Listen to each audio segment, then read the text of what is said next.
Hello, I'm Jessie Gray. Welcome to Personalities. Last week we had two guests, one of whom is back with us today.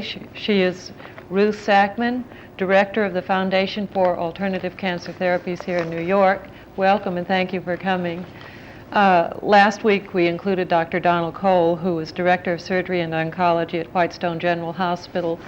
Both Dr. Cole and Mrs. Sackman are involved in using non-toxic therapies in the treatment of cancer, and Mrs. Sackman has volunteered to come back today and tell us not only more about Dr. Cole's treatment, hyperthermia in the use of treatment for cancer, but also other non-toxic therapies. Welcome. Thank you. Your foundation, the Foundation for Alternative Cancer Therapies, which is abbreviated to the word F.A.C.T, disseminates information on a wide variety of non-toxic cancer therapies, and by non-toxic we mean therapies that don't mutilate or poison the body. Is that correct? That is, yes. You're a nonprofit and people can join your organization. Could you tell us just a little bit about the organization itself? Probably what we support. Is that what you mean? Yes. Yeah. What your purpose is? Well, our purpose your is, service to the public. well, it's educational for one thing. We disseminate some literature. We do publish this little magazine that Right. can be very helpful. We'll hold that right up. All right. When someone joins your organization, they can get daily. We will, not daily, of course not. We publish that about 4 to 6 times a year. It's all based on the kind of material that comes through the office. Some of it is new work in cancer, all non-toxic, of course. Some of it is old information that warrants repetition, or if we develop new ideas along that line. Now that would be one facet of what we do, educational work directly to lay people and to professionals. We have given grants to doctors who are doing non-toxic research, but we specify non-toxic research, research into nutrition possibly, or there's a doctor in the New York area who is developing a technique where they remove the antigens from around the cell. It's around the cell membrane. See, this would be non-toxic as well as the patient's own substance, which is prepared into an injectable and injected into the patient in order to stimulate the immune system. I think maybe we ought to describe toxic a little bit so that they can understand. But one more thing, we also have provided financial help for some indigent patients. We can't do that on a large scale. And that's because there's no other resource for these people. The insurance won't cover the non-toxic area, you see.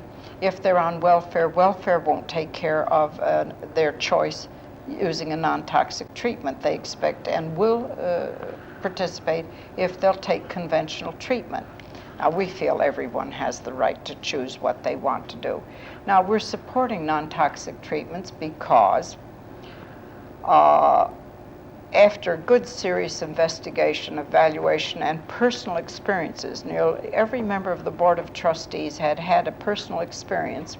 Unfortunately, most of us have lost the person we were trying to help and found that there was failure in using conventional therapy. You mean lost them through conventional therapy? Through conventional therapy. There are 2 people on the board right now who are on unconventional therapy, you see. Those are cancer victims. But the rest of us have lost the loved one through the conventional procedures. And in the process, we realized that ideas that we had about conventional therapy just wasn't so. The American Cancer Society stating, of course, that their success rate was up to about 50%, really referred to 5-year survival. Now, and if you take it longer than 5-year survival, do you know, does it drop dramatically? Very much so. There may be do they 8%, die of cancer? Yes.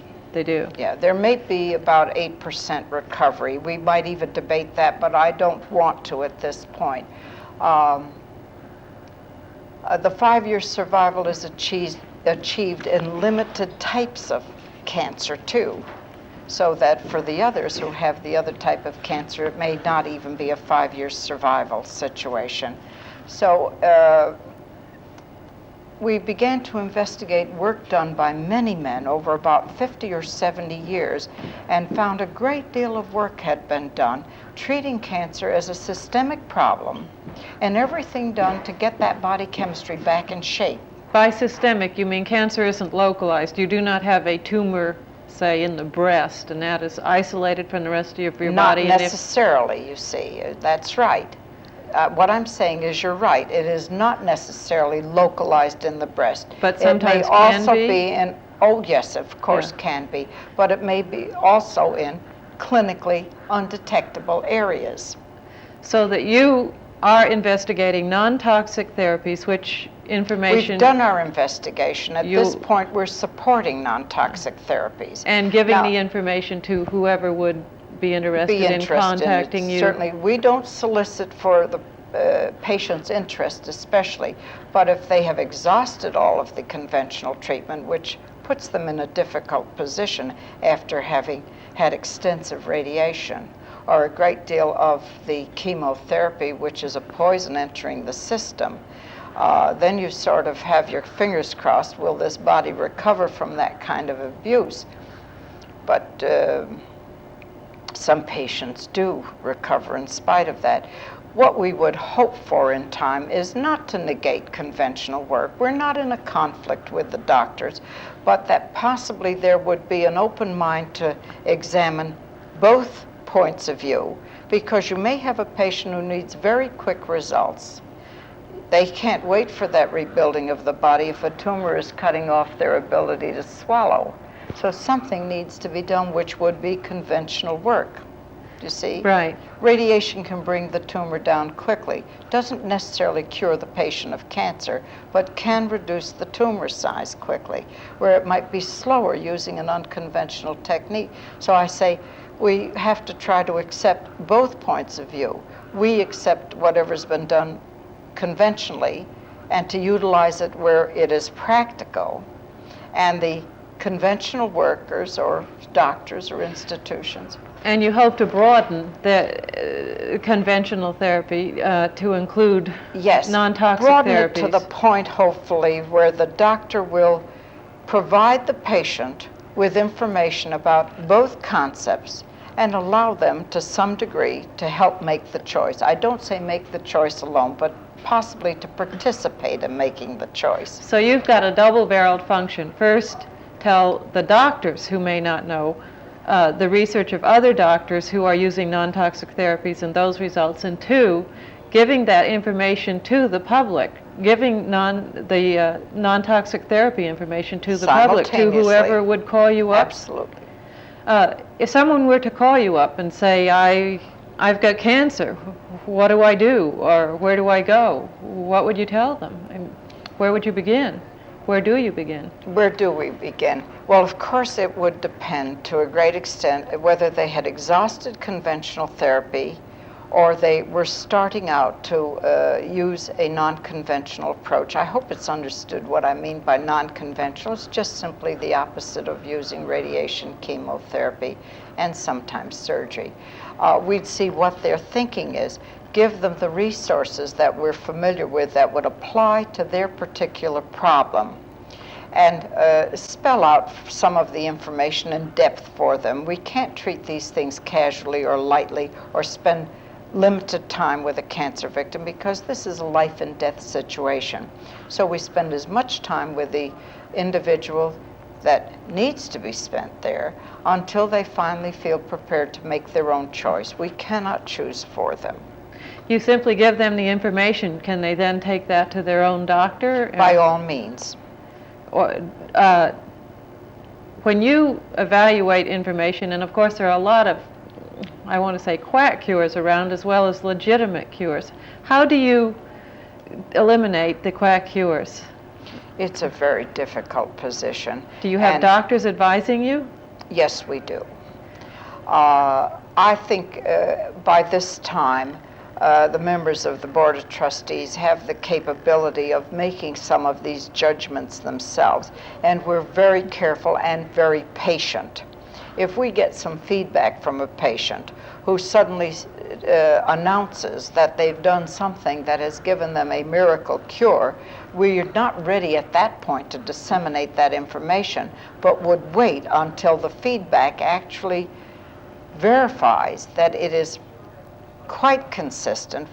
Nothing is consistent all the time. There is no 100% situation, but we at least wait long enough to see that it's consistent, discuss it with medical people, see that there's a proper clinical diagnosis to begin with, and a clinical evaluation afterwards. Now you're having a convention.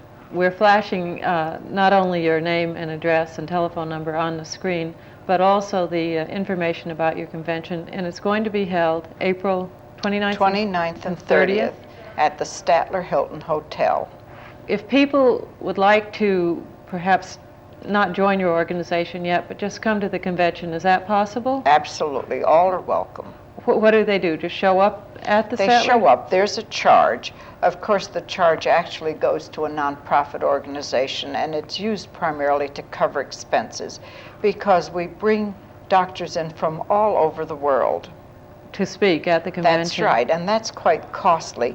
The fee, I think this year, it runs sometimes about $5 per day, or say $8 for 2 days. It's as low as we can manage it. And possibly put on the convention. Because it's an educational organization and interested in disseminating information.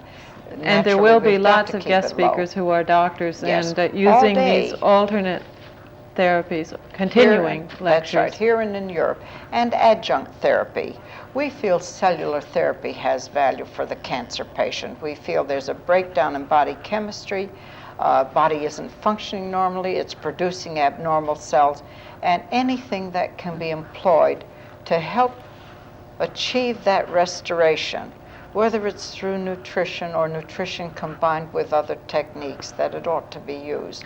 Are there a wide variety of, or is there a wide variety of techniques other than what we've talked about? I mean, is there a long list of other choices that a cancer patient has that they perhaps know nothing about? I think so. As I say, one day we would hope that that information would not necessarily be disseminated from an organization such as ours, but that it would be offered by the doctor. Cancer patients should be going to their doctor, should be serviced by someone with the skill that a doctor has, and we'd hope that he would offer all of these opportunities, treating cancer as a systemic disease, treating it as a systemic problem.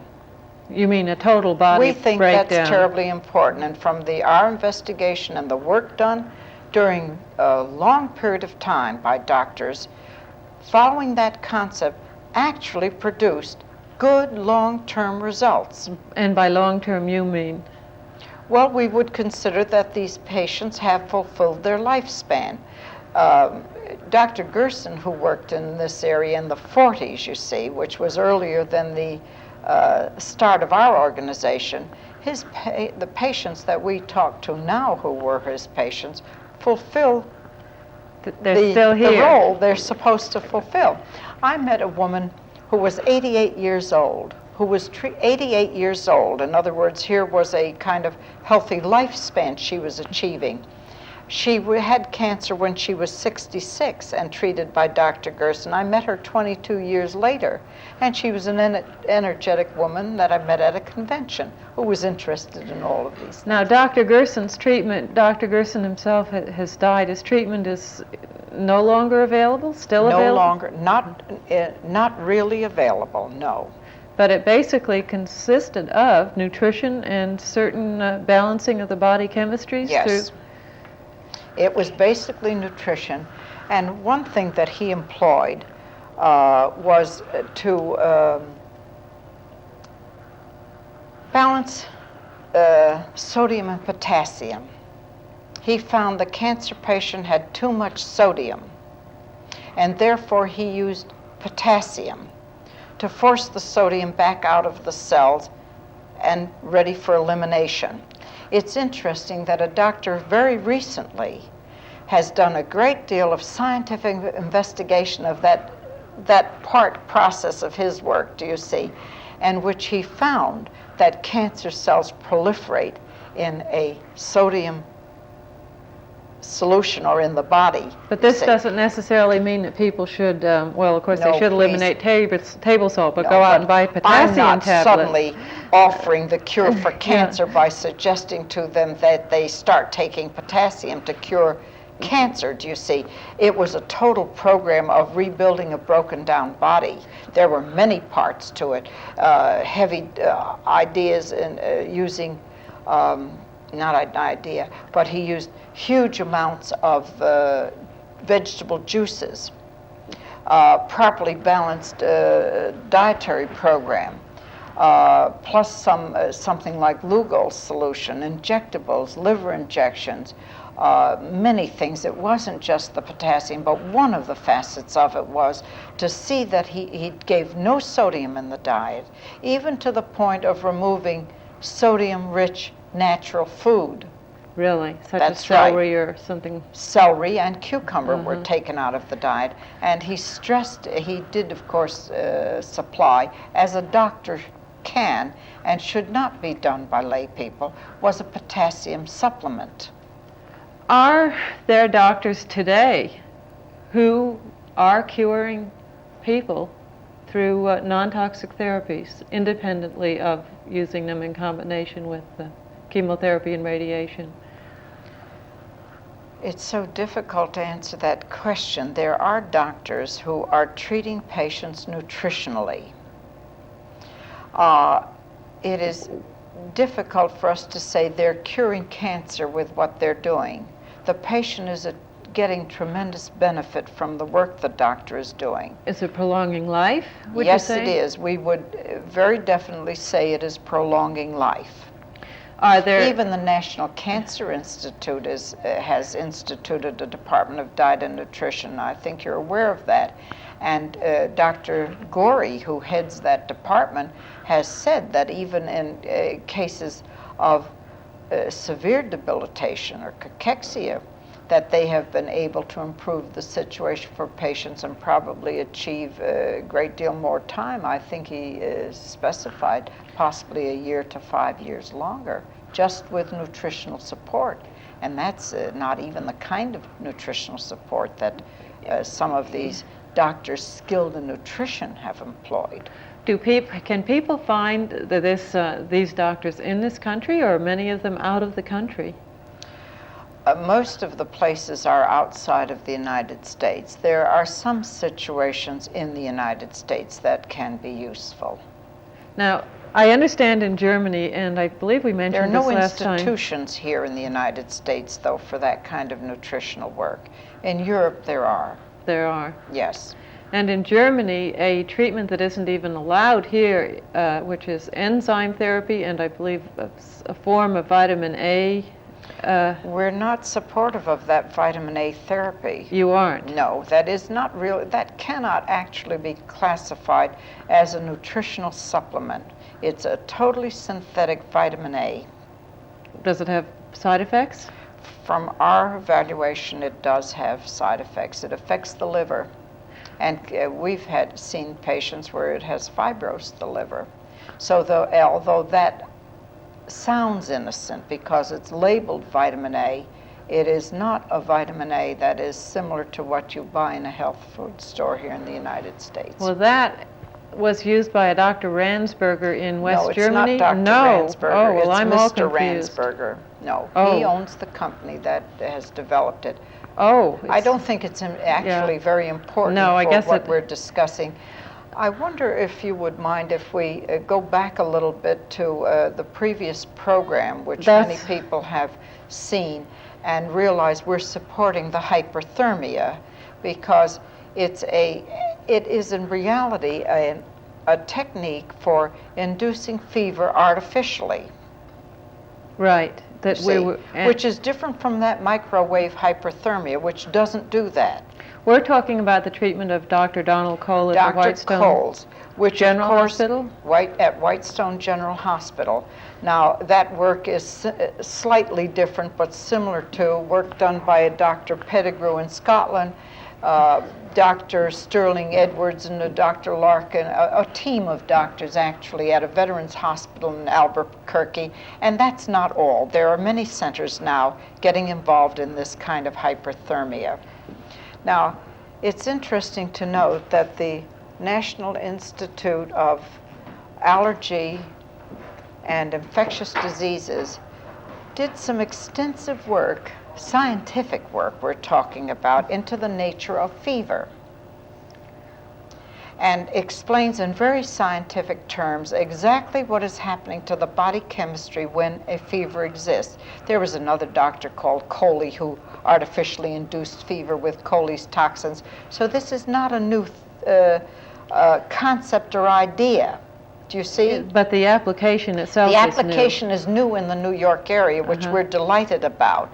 And we like to see that in very conventional circles, this therapy is being examined and utilized and developed actually so that they get it down to an area where they're very well aware of all of its facets, do you see?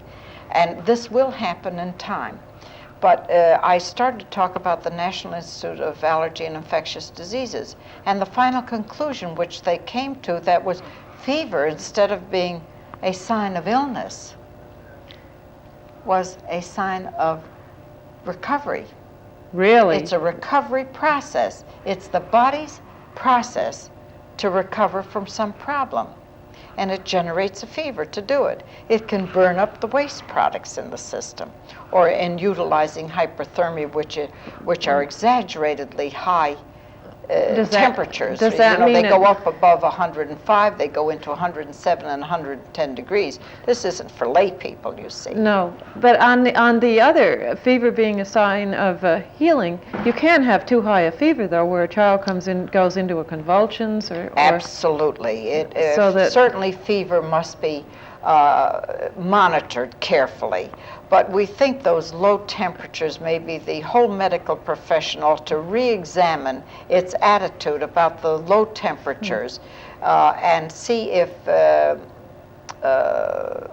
antibiotics and some of these other things need to be employed very rapidly, or they give the body a chance to do what it seems to be trying to do quite naturally, as though it's a natural process, and just control it if it gets out of hand. Now, I would be the last person to say, oh, for heaven's sakes, just let the fever run its course.